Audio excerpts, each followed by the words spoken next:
Good morning, students. How are you all? I hope all are good, and I hope everybody has started this chapter number 3, liberalization, privatization, and globalization. Beta. In the last video, we have discussed about the new economic reforms, why they were required. Okay, what are economic reforms and when they were adopted.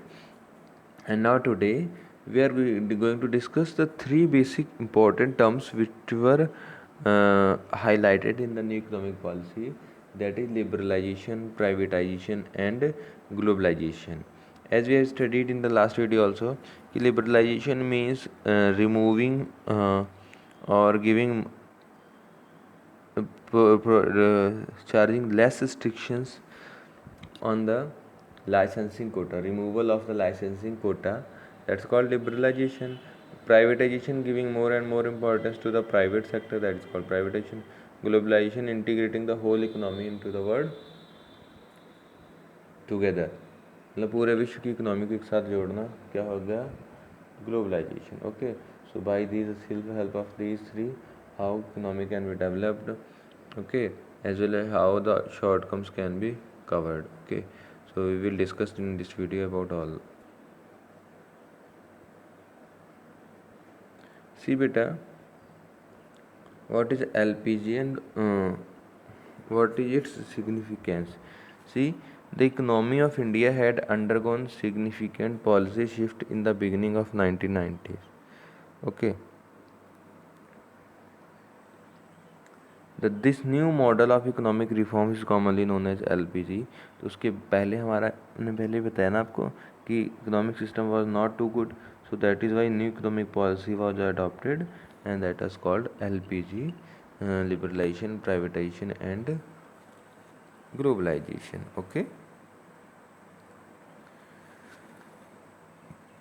चलिए बात करते हैं why it was adopted. As already मैंने बता भी दिया है, फिर भी कुछ पॉइंट्स हैं कि जिनको और अच्छे से कर लेते हैं, कि जिनकी वजह से LPG को अडॉप्ट किया गया, इम्प्लीमेंट किया. The first one is large and growing physical imbalances.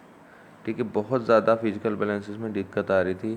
Okay, fiscal deficit rose to 12% of GDP in 1991, और 1991 में जो GDP था वो कहाँ पे पहुँच गया था, 12.1% डेफिसिट में. तो सबसे पहला रीज़न तो ये था. After that, growing in efficiency in the use of resources, मतलब जो भी रिसोर्सेज थे वो that are not were not fruitful, they are inefficient to provide output. Okay, so for that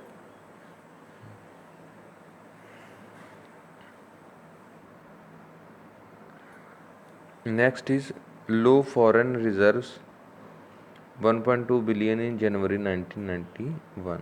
ठीक है, कि जो फॉरेन रिजर्व्स थे वो भी बहुत कम होते चले जा रहे थे. एंड इन 1991 तो रिकॉर्ड ही टूट गया, only there were 1.2 billions in January 1991. So due to that also new economic policy was adopted. So first of all, immediately write down all these three points in the comment section with your SR number. Define all these 3 points. And next one is beta, high inflation rate. During 1991, the inflation rate was also rising and it was 13.87% in year 1991. The annual growth rate of Indian economy stagnant and around 3.5% from 1950 to 80.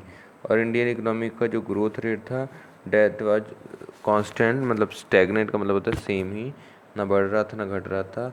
While पर capital income was average by 1.3%. Okay,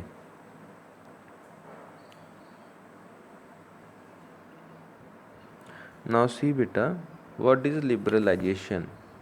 simple सी बात है, मैंने आपको अभी भी बताया था कि जो भी लाइसेंस वगैरह लेने की रेस्ट्रिक्शंस थी उनको कम कर दिया गया था, दैट वाज लिबरलाइजेशन. ओके, तो liberalisation refers to relaxation of government restrictions in the area of economic policies. ठीक है, बेटा जो भी रिस्ट्रिक्शन थे, कानून आदि थे कि आपको हर सेक्टर का लाइसेंस बनाना है, ये टैक्स फाइल करना है, वो करना है, okay, and all such stuff was in the relaxation after the invention of liberalization. Okay, so when the government thus liberalized trade, it means it has removed the tariff, the subsidy and other restriction. ठीक है, तो जब liberalisation adopt किया तो government ने सारे जो export import tariff policy थी उनको रिमूव कर दिया, सब्सिडी दे दी और अदर रिस्ट्रिक्शन भी कम कर दी। Okay, on the flow of goods and services between countries, जो अलग अलग कंट्रीज में जा रहे थे फ्रीली गुड्स जो है ना वो फ्लो हो सकते हो। वाई ऐसा क्यों हुआ? बिकॉज अर्लियर तो there was very what we can say कि very poor policy, tariff policies were there. Basically they were declining, the main purpose of that policies was to decline Indian economy. Okay, because they are charging more and more taxes on our products, export duty, custom duty. That is why Indian products were too costly in the foreign, so there was no demand of Indian product. But after liberalization there was little bit change. Okay, so till here is it clear? Now बेटा next point is what was its impact, क्या impact पड़ा? तो the fruits of liberalisation reach their peak in 2007, कि actual में liberalisation का जो फ़ायदा हुआ वो पीक पे पहुंचा 2007 में, when India recorded its highest GDP growth rate was 9%। ठीक है, कितने परसेंट हो गया था growth rate? 9%। With this India become the second fastest growing major economy in the world, जिसकी वजह से इंडियन इकोनॉमी फास्टेस्ट ग्रोइंग में सेकेंड नंबर पे पहुंच गई थी। Okay, next only to China. ठीक है, चाइना के बाद the growth rate has showed significantly in the first half two of 12, लगातार जाता रहा। On OECD reports that average growth rate 7.5% will be double in a decade and more reforms will speed up the pace. ठीक है, is it clear? So I hope all these things are clear. Move to now see students, on the screen this is bit of privatization. First of all I will tell you about privatization. Privatization है क्या?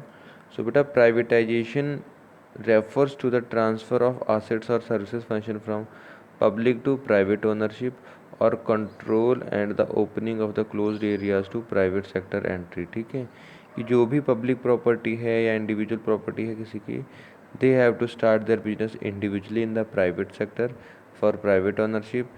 Okay, so private can be achieved in many ways. आप private किसी कई तरह से like franchise आप चला सकते हैं, लीजिंग चला सकते हैं, कॉन्ट्रैक्ट चला सकते हैं, etcetera. Okay, so capital market should be sufficiently developed, okay, to the able to absorb the disinvestment public shares. ठीक है, कि कहीं पे भी लोग पब्लिक सेक्टर में अगर घबरा रहे हैं, okay, in public sector they were not getting as desired returns, then they will move for privatisation.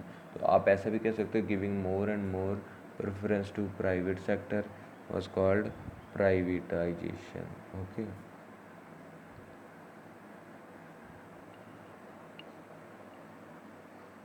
Is there any doubt? मतलब कि इस इकोनॉमिक रिफॉर्म के आने के बाद में ज़्यादा से ज़्यादा अहम रोल प्राइवेट सेक्टर को देने लग जाना शुरू हो गया। बिकॉज अर्लियर तो there was no much money, people were too poor, they were not having money, that is why there was need of public sector. But after years, from 40 years I think 50 to 90, and the peoples become little bit rich, then they prefer private sector। okay, that is why it was adopted। now see what were the advantages of this? beta, its first advantage, privatization may help in reviewing the sick units, ठीक है, which have to become liability on government। इसका main purpose था जो भी industrial unit पिछड़ रहे हैं जिनके ऊपर लाइबिलिटी है गवर्नमेंट की, that should be help and move up and making more and more profit, making public sector unit to modernise and diversify their business. ठीक है, पब्लिक सेक्टर की सपोर्ट करना okay, as well as making public sector units more competitive, उनसे more competitive बनाना without government financial backing, capital market, international market forces public to the be efficient. Okay, is it clear? So all these were the advantages of public sector.